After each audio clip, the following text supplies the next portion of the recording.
Okay, next item naman ang issue of the hour. Ang walang kasing kontrobersyal na hiwalayang Doktora Vicky Bello at Hayden Ko. After Nancy Castiglione, isang female kapuso star naman ang nadadawit sa issue. Miss Rufa May Quinto, kung bakit? Alamin natin. FYI!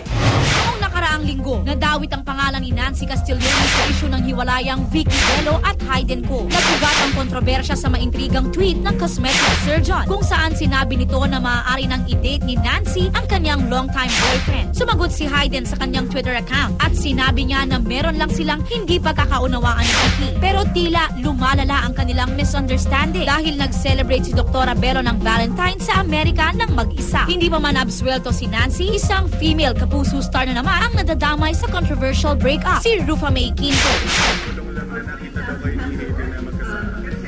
Saan? Yun nga, makikita. Eh, hindi naman totoo yun. Nang alin? Bakit ako? Wala akong connection. Walang connectivity. Bakit ba't din ang tanong? Hindi, malayo, hindi. Kanya-kanyang jowa, kumbaga.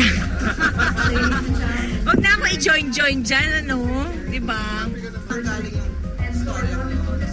Sa kanya.